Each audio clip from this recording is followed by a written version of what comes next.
The Big Al Podcast with your host, Al Bishop, unfiltered and uncut.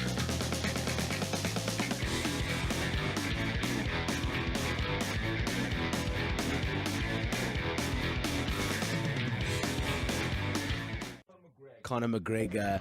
I've got a couple of his tapes that when I gym every day, I listen to it. And one of his things is one of his first one that he talks about. He was this young kid coming up, and he wanted to be an MMA fighter, and it's a story about his chick and how she stuck with him. And he'd come home some days and he'd be like, "I can't, I'm done, I'm finished." And the phone would ring and he wouldn't answer it, and he'd be like, "Nah." And I love listening to these stories because of these. Like Conor was on top, and then he got beaten by that guy in America. Yeah. And I remember the week before he was in America and he was doing in American gyms or whatever, and this guy saw him who is obviously an Irish American. And he was like, "Oh, Conor, I'm a big fan." So he invited Conor to his house. He had like flags up and whatever. Yeah. You remember that? Yeah, and then he got beaten that week. Yeah, sure. And I was like, I'm a Conor fan, so I was like, "Oh, that's heavy." Then Ronda Rousey happened the same. Yeah. She lost to Her last fight, she lost to Amanda Leon. no, before Amanda Leon, the other chick, Holly Holm, the head kick, yeah. the head kick. Sure. Bro, and it's the thing about, like, when I watch these fights and I'm like, you say to yourself, okay, you want this one person to win because you back them, you think they're good or whatever, and they lose, and you just sit there and you're like, yo. And then they come back and they win again because Conor came back and he won. Yeah, sure. Now Ronda Rousey hasn't, though. No, she lost again. She lost the game. Yeah, she got murked again. Dude, that chick was Mexican or Yeah, she's Brazilian. Brazilian, bro. She kicked her. Yeah, no, dude, she's a killer. But you know, like, the craziest thing about fighting, I mean, we're all sports fans, especially in South Africa. Like, we breathe fire for sport, you know? Yeah. We like the underdog story. No, sure, exactly. Yeah. But it's like, you know, a big Springbok game against the All Blacks. You know, like, it's like the whole morning. You actually get up early. Like, it's the craziest thing. You put your jersey on, you get the biltong, the bra. Exactly. You start scraping the bike. Yeah, sure. Everything, bro. You spend the whole day getting ready for it, and then It's 80 minutes, it's done. yeah, but you get fucking pumped 40 points, and you're kind of like, well, the whole day was a waste. You know what I mean? But it's not. It's the culture, though, because you know what, we like looking forward for something. Then the game happens. Then we like the action part of it, the 80 minutes, the screaming, the upsets. That's why I will never in my entire life, and I've always said it, but even before I got married, I said I would never date a girl that doesn't understand why men enjoy sport. You don't have to listen. My wife doesn't watch rugby on the weekends with me, but if she's watching the Lions with me at the stadium, she screams for the Lions, and she understands why I'm screaming. But if you watching it with me, you don't understand why I'm excited, then me and you will never date. You know what I'm saying? Yeah, sure. Because it's a culture thing. It's like I've got a passion for something. It's rather have a passion for something than being a guy that's just at home, that's just like, oh, I hate my life. Life sucks. Yeah, it's funny you say that. Like, I went to Old Trafford a few years ago. I was lucky enough, my brother organized for me to go to Old Trafford, and my wife was with me. So, like, he got obviously the package times 2 to go. And my wife was like, she's not really phased about Old Trafford. I'm like, are you joking? Are you joking? Yeah. We're going to Old Trafford, it's going to happen. And it was a bit of a mission because, like, she was a bit sick. And she, like, got motion sickness on the train, and we had to be up at 4 a.m. because it was a 1 o'clock kickoff. It was a New Year's Day. Yeah. On this train from London, 2.5 hour missions, freezing, raining. Like, it was just, and I felt so bad. I'm like, oh my God, I'm so sorry, but, we here now, we kind of got to get through it. But I promise you, it must have been 10 minutes into the game. I honestly, couldn't stop laughing. My wife we were sitting like hot seats right by the dugout. Yeah. Standing, swearing at players, going crazy, shouting at people. I was like, yes, man. Yes. Now you understand what I'm saying. Yeah. No, sure. It's really cool. Yeah. But, lucky. Recently married, bud. How long's it been now? 5 months tomorrow, actually. 5 months tomorrow. Eh? Yeah, 5 months tomorrow. You got that noted in the diary, eh? Yeah, we is what I call the new generation of men. Yeah. So our dads, and your dad would have done this. My dad does this. Well, my dad doesn't do it as much, but he has done it once or twice. Our dads were the ones that do You know the wife jokes. Yeah, sure. You know there's 3 rings: the engagement ring, the wedding ring, the suffering. Yeah, sure. We are the new generation of wedding guys. Like, I'm happy that I'm married. Sure. I enjoy being married. For me, it's one thing that I don't have to worry about now. I can now move on with other things. Sure. And I've seen it in a lot of guys. It's like, Oaks are married now, but it's not. We don't make this, because also women don't take shit now. They don't. No. Back in the day, in the 50s, it was a different story. Woman was at home, wife, husband was working. Women don't take shit now, bro. And No. it's actually very weird to see all these Oaks that are married now, and like when they're like, babe, listen, I'm gonna go out with the mates, and they're like, and she's like, okay, and he's like, and then he like looks like, is she okay with that? I think she's okay. Let's go. While she's like, Yeah. It's a funny thing. Like, our sort of age group is quite weird, because it's quite like a cut up thing, whereas like marriage is kind of, the importance is kind of falling away. You know, for a lot of people. Yeah, but then there's still like the guys who like really want to get married. Like, it's part of the process. It's part of the process. It's idea. It's a thing. It's it's like 3 years. My cousin's 3 years younger, 4 years younger than me, and like men and women are different. Like, they're equal, which is great. Like, I'll tell you this: when I went to my matric dance, I was one of the only Oaks and other schools as well that I know of. There was like 4 or 5 guys that were interracial couples. Sure. And it was it was the changeover. I've always been the year of change. So I even was, when it came to prefix, they changed the system, the schools, everything. So when my cousin was in matric and he had matric dance, bro, it wasn't even a discuss. There was mixed race couples. It was up, down. It was half. And it's so weird. It's like they age group is like cool, black, white, colored. It doesn't matter who you are as long as you're a good person. Sure. And that's great to see that. No, 100%. Yeah. And like, obviously, you're someone who can really talk about that, because that's you're a mixed race couple. You're married, and you guys have been together for quite a while now. Yeah. We've been together for 3 years. You've stopped drinking at the Jolly for a few years. So I try and measure it back to then, eh? Yeah. But yeah, dude, that's such a. I don't know why it's even really a topic. It shouldn't really be a topic, you know. Yeah. It just should be something that happens. I've got a little butt at Hilton as well. And like, he posted a picture. It was quite a funny thing to see, because he reversed the roles when I was in matric. It was quite different. So he went to a matric dance. I actually didn't ask him. It was not his matric dance, another matric dance. Yeah. And he was like the only white dude. Oh, you know really? what I mean? Yeah. Yeah. And it was like and he was with a black chick. You know what I mean? Yeah. And I was like, I wonder how my dad sees this. You know, like, what did he say? What did he say? I mean? Yeah. Like, to him, he's still from the old school. He's be like, you know, like, is that your girlfriend? I'm like, well, if it is, it is. If it is, it is. Yeah. So it's quite hectic. It's actually, it's like, because I grew up, so I got adopted in 93, 94. No while ago, I met my family in 93, 94.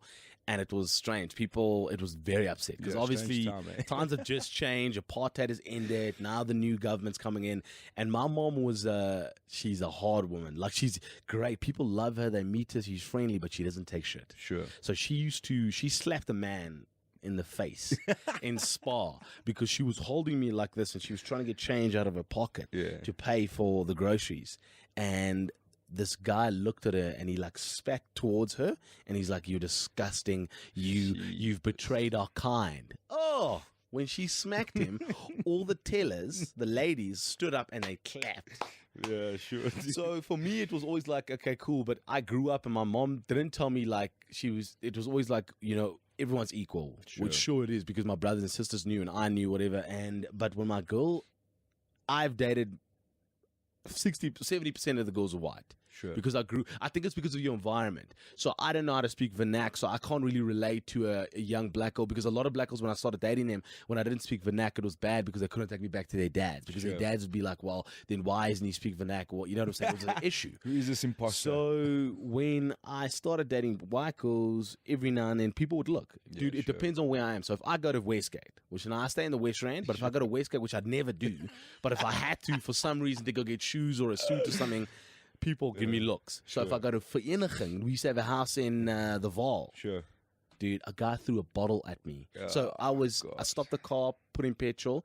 My girlfriend got out. She was getting something in her back. I said, I walked past her to go to the shop. I gave her a little kiss on the cheek. I heard in Afrikaans, and I speak fluent Afrikaans. Obviously, that side is everyone's Afrikaans. Someone said something, so I turned and I looked, and I was like, oh, shit, you know, what's going to happen now? So I went and I tried to draw money, and the bank was taking forever. And then I turned around, and I walked to my car, and as I walked, the guy through. But he was about 10 meters away, so the bottle was still carrying, so I moved out of the way and it hit my car. And then I got angry, and my chick was like, babe, no, not like any other day, cool, but not today. Because it was like 6, 7 Oaks. And you don't want to be one of those stories where, guy dies involved because, so I was just like, no, let me get out of here. No, that's crazy. But it's weird. It's like it's some parts of the country people are fine. Like Santon is metropolitan. It's the idea, if you black, white, colored, Indian, doesn't matter who you are, girlfriend, boyfriend, people won't look, because I think it's the idea of it. It's Santon is also the most visited international mall in South Africa. But if you go to other malls, people might give you looks. They might look at you and no. Like I'll hold my wife's hand, and I do. I love doing that, and I walk through malls, whatever. Some folks don't show affection like that, and people will give us stares, like, "Oh my God, is he dating her?" Whatever. And my girlfriend's one of those girls that she, we know our wives are beautiful. Sure. But sometimes they don't know how good looking they are. Yeah. So I'll go, babe, you go inside, grab us a table, I'll go park the car. When I get back, there's a guy buying her a drink. Now, I don't mind, because for me, it's, okay, cool, well, get as many drinks as you can from him so that I don't have to pay from my wallet. Dude, but my wife's like, no. I'm like, oh, my God, I think that guy's staring at you, babe. And she's like, no, which guy? I'm like, that guy over there. And he'll be looking, and the guy will be like this, like, literally, like, his eyes will be burning at her, like, and then, like, they'll come to me, and they'll be like, hey, man, is this girl, are you showing her around, or are you showing her a house around here? And I'm like, no, it's my wife. And they'll be like, what? I'm like, yeah, no, I did well. People are crazy, man. I swear, people are so crazy. Like, people are very oblivious most of the time. I think, like, we just caught in this trap. People don't, like, sometimes struggle to find reality of what's really going on. Yeah, that's a laugh, man. It's strange. Like, one thing I want to touch on, when we first met, you were big into the comedy side. Yeah. And you still do a lot of stand-up. Yeah, I started doing a lot now again. Yeah. Okay. So this is quite a fun topic for me to kind of understand exactly where it comes from. Where do you think the comedy comes from? Obviously, you have to have a comedic bone in your body to do something like that, and you're a happy guy. You're always funny. You're always laughing. You've always got a big smile on your face. Where do you think that comes from? Obviously, okay, you said you were adopted quite a long time ago. And it was obviously a rough thing growing up. It was quite a strange time in the country, but you managed to keep like this comedic persona. Yeah, it's listen, I think you have these parts of you that has it in you, the whole nature versus nurture kind of thing. So it has it in you. I've always been an extrovert. So in everything that I do, the way that I am, and I could see that in classroom, and my mom would see that, because when I got adopted and I would go to class, and afterwards she would go, the teacher says you're talking a lot and whatever. So that was my nature. I was always like it, no matter how bad it was at times and things that had happened to me. I was always conversing, whatever. But also the comedic nature and aspect of it is my dad is a very hilarious guy. He's a very funny man, and I was always making jokes in class. Even before I met my parents and I was with them, I was always making jokes, and I could find a funny situation in everything. Or I like telling stories, as I was saying earlier. I enjoy I'd never, like we say in radio, you must never let the truth get in the way of a good story. Sure. So I always used to tell stories, no matter where I was, and whatever something happened, I would take it and I would animate the idea of it and tell people that story, and people always enjoyed it. So I kind of grew up with it. And then when I met my brother, who was the link to why I got adopted to my family, he's a very clever kid, smart, funny as well, and he taught me his sense of humor. So because he got it from my dad, obviously. So I learned his side of the comedy side of humor, and then I had my own, and I kind of adapted it. And then when I finished high school, I kind of didn't know what I was going to do, and I went to Vegas, studied advertising, did a creative side, which helped me actually adapt that part of me.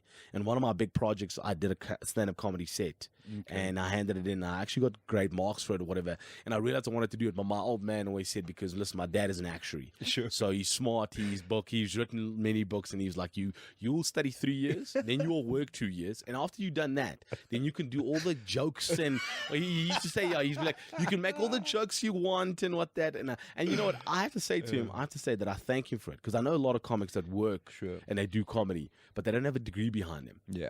And dude, the economy's not doing well. If you got to get a job, you got to have one. You know, not everyone can be a business owner like yourself. You know, it's not easy unless you have that natural talent. And I then started doing stand-up comedy after working in advertising for 3 years, and it went really well. Like my first year, I dominated. I ended up doing the Nando's, they call it the newcomer search.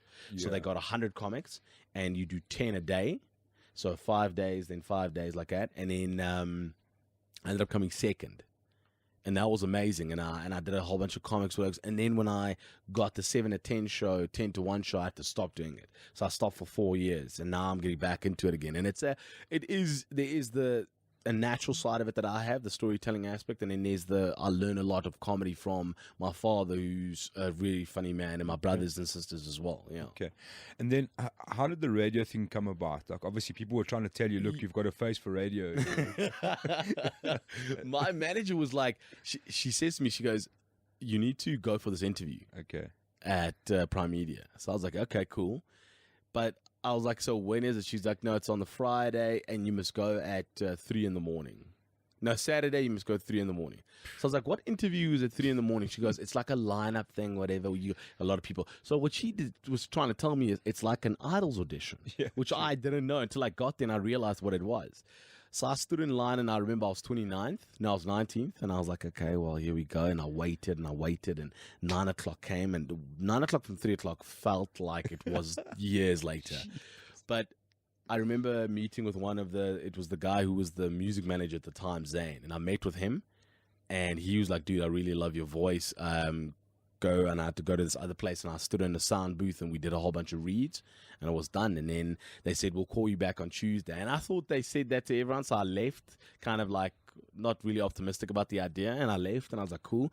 I went to a party with some mates, whatever. And that Tuesday, I got a call. They're like, hey, can you come in? And I learned the sound engineering for 7 or 8 months, because you got to learn the desk and how to run everything. Sure. And then, I started doing radio. And then I did, my first show was 12 to 4 in the morning for 2 years. It's not a great gig, that. Eh? No, not when you have a day job. So I did that for 2 years. Then Greg and I met. Okay. And me and him did the Sunday night 9 to 12 show. Yeah. Then we did 10 to 1, then 7 to 10, and now we 12 to 3. Well, 1 to 4, yeah. Okay. Which is cool. Okay. And like, it's also, I'm sure you've been asked before, like, how did that relationship work out? Because it's such a strange thing for two guys to click like that. Yeah, and you got to click all the time, but it's a relationship in essence. You're married to two people. Yeah, really. Exactly. Everyone always says that. Like, it's a business relationship, but it's also a personal one, because what we sound like on air, and there was a duo on radio when we were 7 to 10 at night. There was a duo on Jacaranda. Yeah, and there was two girls, and you couldn't cut the tension with a knife. It was so like you would literally hear. So you would speak, and then she would stop, and then I would speak. That's how their relationship was. And It wasn't like me and Greg, the way we flow. And the thing about Greg and I is, so a lot of mates from Saints, from my school, went to Rhodes, met him. And that's what I always say to people. No, you're not different because you went to a government school or private school. Yeah. Everybody's the same. The only difference is maybe in private schools you might have a few connections. Sure. If you can use them. That's the only difference. And that's the thing is, like, he went to Edenvale High, went to Saints, and all the guys from my school ended up being mates with him. And when I met him, we just clicked. And I'm one of those oaks, I love meeting people, man. Like, sure. I dig, if I could, and I've always said this, I would have a podcast where if I could meet one interesting person every single day for a year and just tell their story, sit down, what's going on. Yeah, 100%. Because people are interesting, and then that's how Greg and I we just got along, and we like the same things. We like drinking, we like partying, we like girls, and then we dig radio. And that's the thing about radio is we try and do the best radio we can, and that's why we've moved up, I think, so quickly as well. Yeah, 100%, because it's you guys make like a particular kind of magic on air that you can't script, you can't create. Yeah. It has to happen naturally. You know what I mean? And I think that's half the part of the success. Because like I remember when you guys were on a Sunday, and like radio was becoming such a drag at that time, man. It's like, oh, these people just talk about the same crap. And like, and I'm in my car on a Sunday, and I'm like, oh, I can actually switch over to listen to Lucky and Greg now. You know what I mean? Because I don't listen to other crap. Because I can have a laugh the whole way home as well with you, you know what I mean? Which is quite cool. We've tried to keep a different formula for each show, but there is a similarity amongst the shows in different shows that we've done. Is like when you're tuning on the radio, if you want to listen to something serious, you go to 702. That's Yeah, how sure. it is. That's when you hear the politics, you'll hear the facts, you'll hear the, when you're tuning into our show, if you're in the office between 1 and 4, listen, you've got the lunch hour you've just had. You might kick a little bit of work, and then 3 o'clock, 4 o'clock, you just want to start just shutting off a bit. Sure. So we try to keep it light, and we try to make people laugh because the world is serious, man. Sure. It is. And if you're hearing the news and then you still got to hear us talk about politics and ideas, nobody wants to hear that. So Yeah, that's the one thing for us is we've always said that we're going to try and turn your day around, and we're going to try to be guys that are sitting. It sounds like we're sitting next to you, we're chatting about something. That's fun. Sure. Yeah. And what was it like initially? Like, obviously, you've gathered some form of fame now. I'm sure as you move around, people are like, hey, that's like, Yeah, no, listen, I've had 1 or 2 weird incidences. Like the other day, so I've got this rule: I don't leave the house without dressing up. Like I like nice clothes. That's a thing about me. But also I have this thing, and I believe in it. My mom always says, don't leave the house looking scruffy because you might run into someone. Sure. And this one day I was like, no, I got to run a Cresta quickly. But I was like, you know what? Let me just put some slacks on. I'll be fine. Yo, Stru's Bob, I ran into a listener, Lucky. And this guy looked at me when he said Lucky, and I turned around. I was like, hey, what's up, man? He looked at me and he was like, Ish, bro. He looked at me. He was kind of like he kind of said, "Yo, Brad, I need to pay you guys more." Like, and I was like, "Hey, dog." And he I could see him like he looked me up and down. He was like, "Shame, dog. Yo." And it was just bad.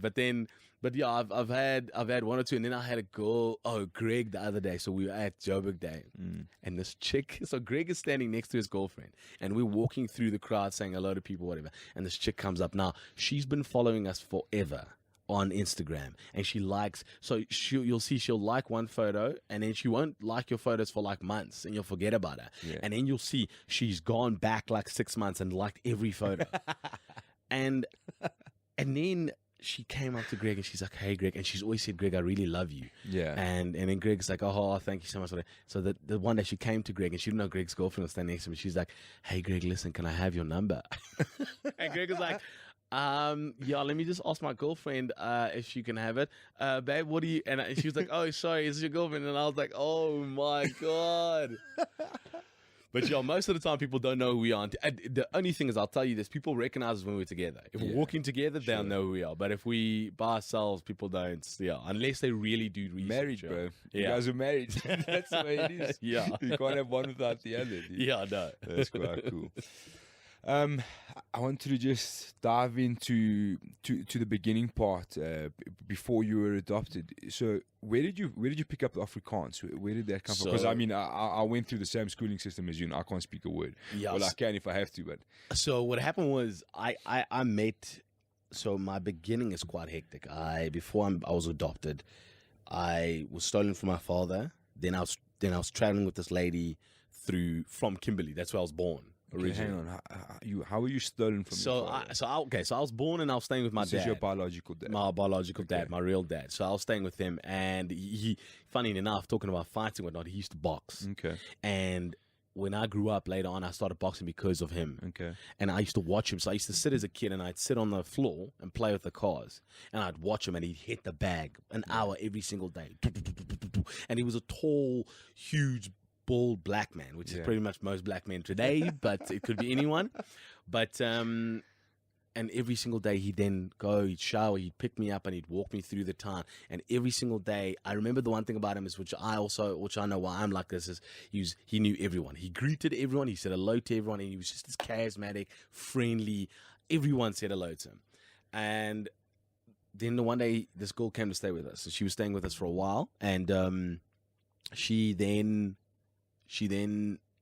one day my dad went to work. She was like, "We're leaving. We're going to see your dad later." And I didn't know. As a kid, you're like, "Okay, cool, sweet, where we going?" And we walked. It felt like for years. And we came across this, it's one of those things that you always see at rich people's houses. It's one of those paintings where on either side are cliffs, like hills or mountains. Okay. And then in the middle, there's a little wooden house, just a little house in the distance. And you can see like the felt is quite high. It's quite old. And it was one of those, like, we got to this house, and I remember us staying there, and I just when she took me, I stopped speaking. So now what happened is I was speaking Tswana at the time, so I could speak Tswana and I could speak Vernac, whatever. And when she took me, I stopped speaking to her. And obviously, as a kid, your development, you have to start speaking and you have to continue speaking to keep learning. So she was like, no, she would speak to me and I would just answer yes or no. So she want food? Yes. Do you want to do this? No, whatever. That's how. Then she one day said, listen, let's go get some groceries. I said, okay, cool. Walked with her through the veld. And I was about the same height as the veld was. And we were walking back, and I was carrying one of the bags, and these two oaks ran up to her, and they raped her in front of her, in front of me. So it was hectic. So they held a gun to her head, they raped her, and then they swapped, and it was just terrible. She was crying. And as she was walking back to the house, I was trying to pick up all the packets, and she was dropping it, and she was trying to pick up her clothes and stuff.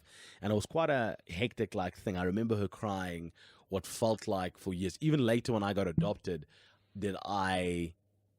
could I remember her crying. Like I would wake up in the night and I would wake up screaming, and my mom was like, it's okay.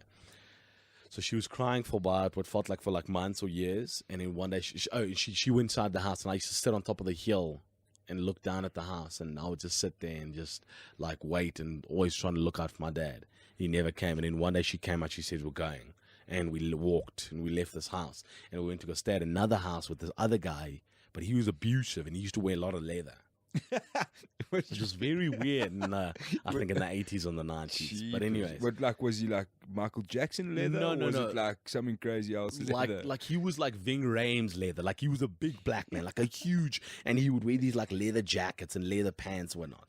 So anyway, this guy used to beat her and beat me as well, because I'd touch his things and he'd hit me. So one day he went to work and she burnt his place down. And then we fled and we got to Joburg. That literally set his whole house on fire and got out of there. Whole house. She even made me help. She was like, yo, just pull this over here, let the house on fire. We walked. Lucky, that's great. So by the time I was 3 years old, I was I was an accomplice to arson and all kinds of things. Then we got to Joburg. Now we drove with the train in, and I remember for the first time seeing the the town lights. Yeah, city lights. Being from Kimberley, you don't see that. So I saw this and I thought, wow. And every single time I watch a movie in America and you see the girl that's going to the LA to make her dreams come true, yeah, sure, it's that thought. Sure. So I kind of oh my God, I had that, So we drove into Joburg, and then we stayed in a little town in Florida called Unified. So you have Florida, and then the train tracks on this side, on the middle, and then we stayed on this side, on the left side of the train tracks. And then what happened is I would walk across the train tracks, and then I would go to school, which was Florida Law School, which was the closest school there. Okay. So then what happened in 91 or 92, the government came into power, and they said that all kids, doesn't matter what color they are, if they're in your area, they have to go to your school. Yeah, you have to pay for there it. Was like a 5K radius. Yeah. Or something like or that. 10K radius or something. Something like that. And I used to walk to school, and I had one uniform that I would wear that Porsche bought me, and then when I got home, I used to wear it, take it off, wash it, hang it up, and then go play, and then the next morning I'd put it on and go to school again. And so then in grade 1, I met my brother. Okay. But now I went to law school, Florida. Now Florida is a big rugby school. Sure. It's huge. But Florida law school, my brother and I were in grade 1 together. And when I walked in, just white kids. It was the first I was the first black boy to go to that school. And they were like, I walked in and I remember, and they're like, hey guys, this is Lucky. Oh, they still had to make me do a test, because I didn't go to pre-primary like other kids. Yeah. So I had to do a test. And now my test was I had to tell all the colors of the pencils. And I always used to get red and blue mixed. But I didn't speak any Afrikaans. Okay. So when everyone spoke Afrikaans, I would speak English to them. So my brother and I were best friends, and then he would speak Afrikaans to me, and I would speak Afrikaans to him. And then halfway through the year, 6 months into, in June or July, they were like, okay, Lucky, listen, you can have to stay back and learn Afrikaans and then start grade 1 over again, because I was also a year young, but I didn't know. So then my mom, who's now my mom, says to me, because now Charlotte and I are best friends, says to me, Lucky, listen, you got to come to Charles' birthday. And I was like, okay, that's cool, I'll come.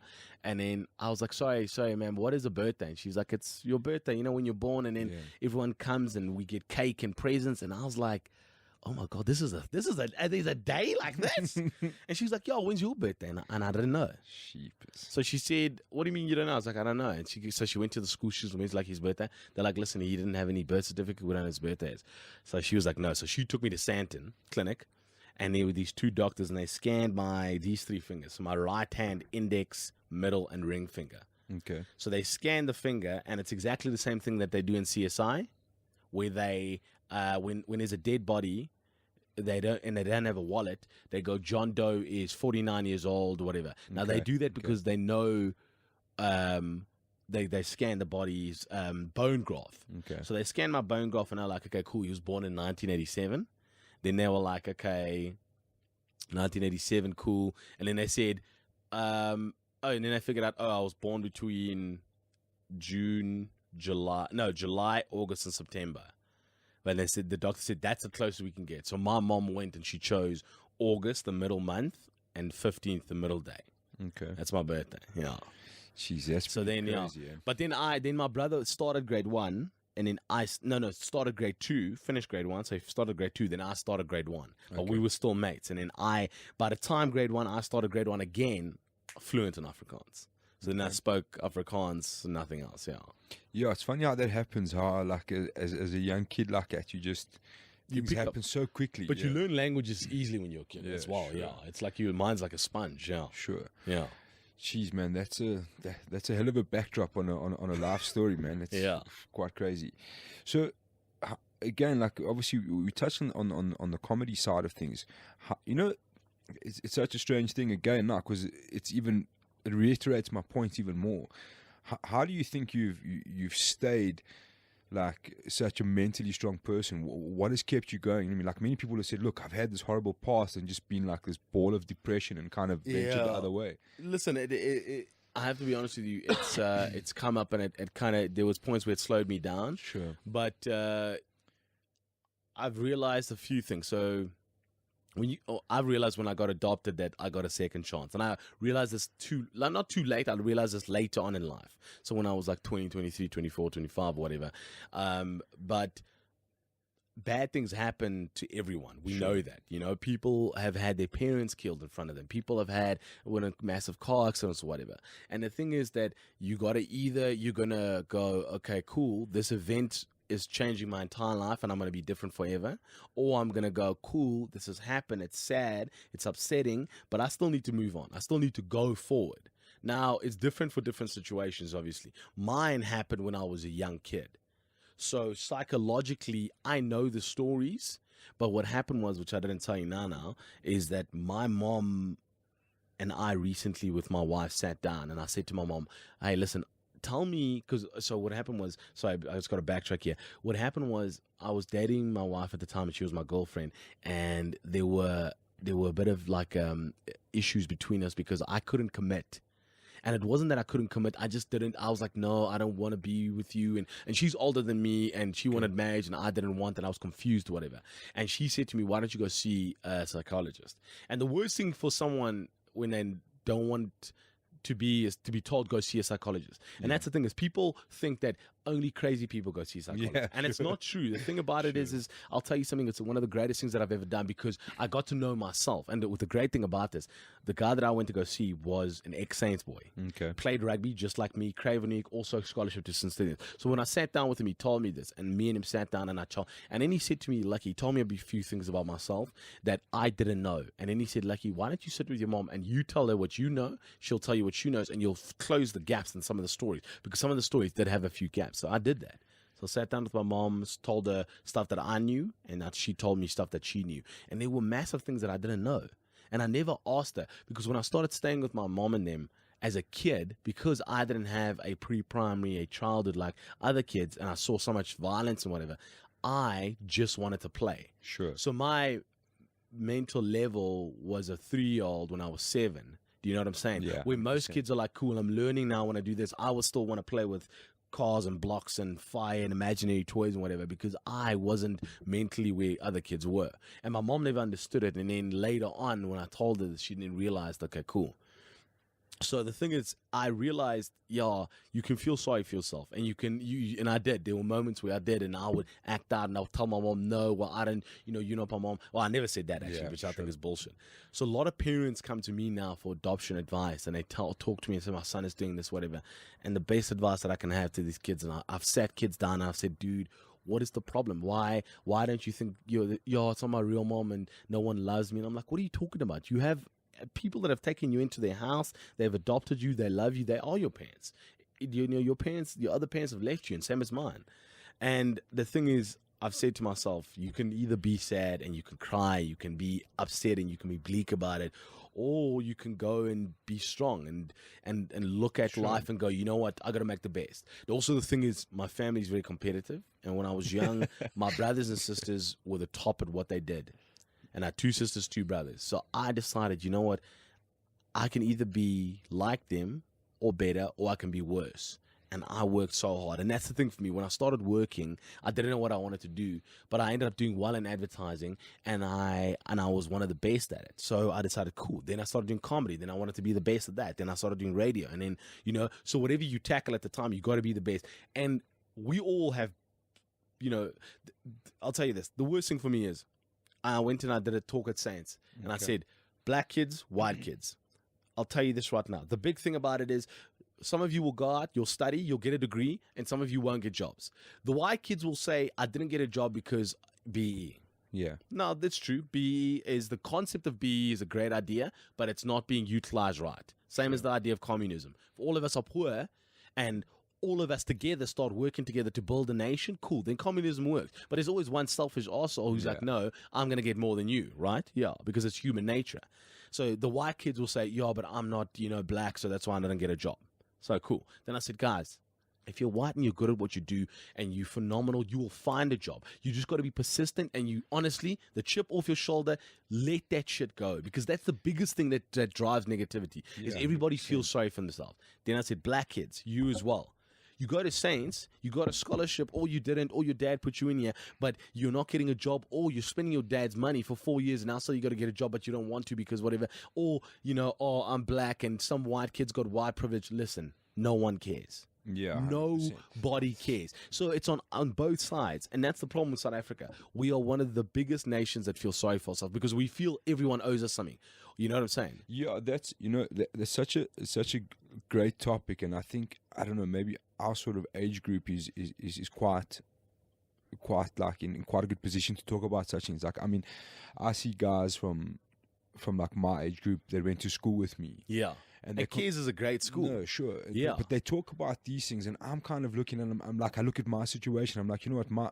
My old man was the poorest of the poor. He went to school with no shoes. He had to walk 7 Ks a day. Yeah. He was one of like 6 kids, He had to go through massive turmoil as a kid, what I mean? But he got through it. He left school early. He didn't have a matric. Then he went back and got his matric. Went to Technicon in those days. Went to the army as a kid. Yeah. And fought all these stupid wars all over the place. That meant nothing for him. Yeah. Had to deal with all of that shit mentally as a kid. Came back and tried to survive, came to Joburg and slowly built like a business up, you know what I mean? Yeah. Like, and he, in a way, like every father tries to leave a legacy, you know what I mean? And he did a really good job, but we weren't born into millions, you know what I'm saying? And we went to a good school, you know what I mean? And there was a lot of guys that went to the same sort of school and had the same opportunities. And you kind of look how it unfolds, because there's a lot of guys who made the decision. I'm like, look, you got to study or buckle down. Buckle down and get the job done. Yeah. Those are your options. Yeah. You know what I'm saying? And that's the reality in South Africa. But our society is pretty much, the thing about us is, so our dads, and that's the thing is, even I was joking about the dad jokes and whatever, our dads and our moms, they worked because that was it. That's all you had. You had to work and that's it. We, as a society, and our age, is our generation is, we feel entitled. Everybody feels like someone owes them something, which is not true. Like for me, when I left my parents' house and I was so bleak about it, I was like, because my parents said, listen, you need to stop paying rent because I got a job. And I felt very upset about this idea. I was like, how can you ask me for rent? But I'm your child, Mom. What is this rent you speak of? And then when I left and I started paying for rent, I met other kids that went to Vega that paid for their varsity. Sure. And Vega's not cheap. That went to other varsities that paid for it. And you start to hear stories of kids of how they pay their student loans. I still got a mate who's still till today paying off student loans. And you think to yourself, dude, I say, I could never do that. But if you put in that situation, you can. And that's the thing about it. We feel entitled until somebody says, hey, shut the hell up, buckle down, and do what you need to do. And then you do it. And that's the thing about society as well. Is people surprise themselves. People go, I can't do that. And you go, dude, you can. Just get down and start doing it. You'll see that it's easy. No, sure, but it's like a drive thing as well. Like people don't.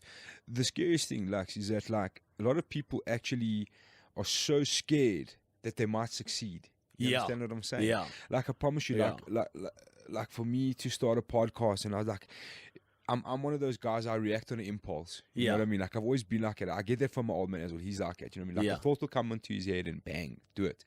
Whatever. What's gonna happen? You know what I'm saying? Yeah. And like this whole idea came, and I started writing, dude. Like I mean, I can't speak English as it is, you know what I mean? Now I'm trying to write, you know, but I was passionate about a subject.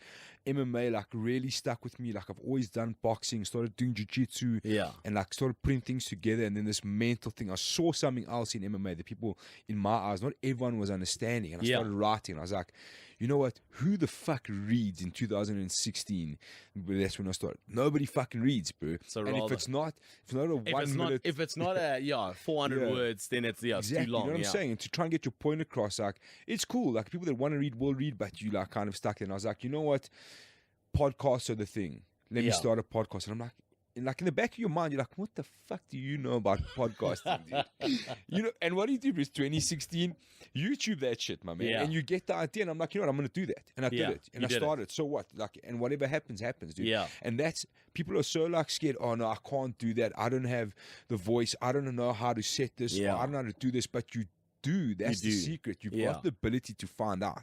Especially in the time we live in. Everything's at your fingertips. But the thing about people like you that go on YouTube or whatnot and look and go, okay, cool, how can I do that? That's, for me, I'm not worried about those people. It's the people that are sitting at home with the chips on their shoulder and they go, no, but I'm not going to get it because I'm not good enough. It's like, you haven't even tried. You haven't even started to try. You haven't even taken out a piece of paper and written down, okay, cool, I want to write a script. The name of the movie is going to be called this. The main character. They don't do anything. It's just no from the go. And you're like, bro, that's why you're here.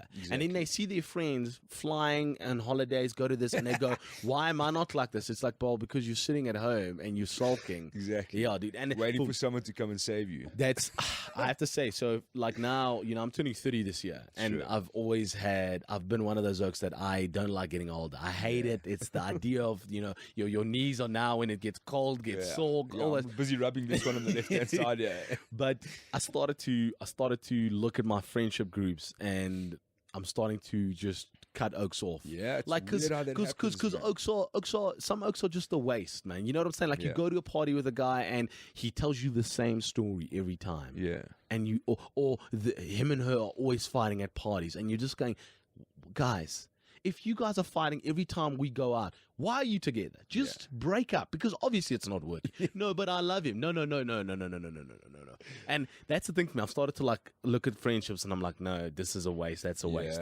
It's weird how that starts happening as you get older. Like sometimes it's not even like that. It's just you start to have a different mindset on what you want to do, and you don't want negativity as well. You know what I mean? Like you're on a good path, you're doing things, you're moving forward, you're progressing. And then like you say, always guy says the same thing, and like he'll tell you, and you like in your mind, like, you know, you're like, yes, this dude's talking shit. But you don't want to say that. You don't want to shake him. I'd rather just like, you just, okay, cool, bro. Yeah, cool story, bro. Cool story, bro. You know, it's like that, though.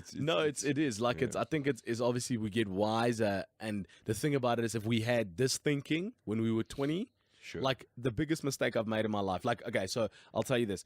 I call her my cousin, but she's not really my cousin, but I'm so close with their family. Her father, every single year since I was 15 years old, always, every single December, asked me, Lucky, look back at your life. Is there one thing that you would change? And every year I was like, yeah, maybe this, maybe that, maybe this, maybe that. And at the one year I was like, Uncle Trevor, why are you always asking me this bloody question? And he's like, no, you must look back at your life and you must say you mustn't want to change anything. Because everything in your life gets you to where you are. And I was like, okay, well, he's one of those wise guys, you know, that just teaches you things. Then he says to me, and I said to him, okay, what about you, Uncle Trevor? Is there anything else? And he's a lawyer and he owns a massive firm. And he said, Lex, the only thing is that I would spend more time with my family. But he spends a lot of time with them. So he just wants to spend even more time because obviously family and Lebanese culture, very huge thing, whatever. And I started thinking about this as well. And I was like, that's actually amazing. If you look back at life and whatever, like if I knew what I know now when I was 20, the only thing I regret that I haven't done is that I didn't invest. I didn't invest any money. And my parents, and I said to my dad, I blame him for it because he didn't teach me to invest. Even though he said to me, save your money. But you can't tell a kid, save your money. Because telling a kid, save your money is like saying to a kid, don't lick that sweet. That's just, it's inevitable. It's going to happen. So you need to, it's like the only thing I regret is I didn't invest better, or I didn't invest anything. Because that whole thing of if you invested 1,000 rand since you were 20 every month, since you're 20, when you got to 30, you would have like a ridiculous amount of money. Do you know what I'm saying? So 52,000 rand a year times 10, that's ridiculous. Yeah. So you'd have $500,000 already. Yeah. And that's just, it's one of those small things. It's one of the only things that I regret as a kid, turning 30. Yeah, but those are the lessons you learn in life. So maybe you'll be able to pass that knowledge on to your kid. And just obviously radio that's like your big thing at the moment. You're back into doing stand-up comedy. Will you be in radio forever? I mean, are you going to be Alex J or listen, I've got other things that I've started doing now, other interests as well, but it's all entertainment. Like I'll say, I've always said to a lot of my friends, like, now you call me a radio DJ and I'm doing comedy, but I've written 3 scripts. So 1 is a movie and 2 are TV series. Okay. And I'm busy. I want to develop that. I'm looking for the right people to go to for it, whether it's Netflix or Mnet, depending on who it is. Okay. But I want to call myself an entertainer more than a radio DJ. But Greg and I said we want to do radio as long as we can. You know what I'm saying? As long as people find us interesting and find us 2 guys that are moving with the trends, because the thing about it is that's how you fall off is dude, and I don't want to mention the radio DJ because I hate him. He's such a bitter bastard. But there's this radio DJ who was just a voice. His voice is what kept him alive. Sure. And when he got kicked out of our station, he got so bitter and he got so angry with life. And that's the thing about it. It's just like, bro, your voice can't carry you because radio went from the old, what we do now, so what Greg and I do, so we do content. Yeah. Then it became a voice thing. So whatever you sounded like. That's why you had all these radio DJs who sounded great, but they couldn't do anything on air. Like they didn't speak about anything interesting. And then it's come back now to the aspect of content. So radio content that's why Darren is one of the best. That's why Anela does what she does. That's why we do what we do, because it's all about content, because people want to interact. They love the music, but they want to interact with the radio DJ and they want to hear great stories. And when he got kicked out, it was just like, and then he thought he was going to live forever. So we want to adapt to the times, but as long as we're interesting forever, that's cool. Sure. That's quite a big one for me. The adaptation and evolution is very important. And like Darren is such a good example. Yeah. Because he's someone who's really evolved. You know what I mean? Yeah. Like he's stuck true to what he is and what he does, but he's really evolved. He's done a phenomenal job. Like when he took over from Mansfield, the radio drop from Mansfield to his show was huge because people didn't like his voice. And everyone will say that to you. They'll say to you his voice, they don't like his voice or how he sounds. Yeah. But he ended up having triple the ratings that Mansfield had in Breakfast. Sure. And and what you hear on radio is what you get in him and as a person. He's down to earth. He's a real human being. He speaks about whatever, and how you hear him is who he is. He is that person, what he is on radio. And that's just that.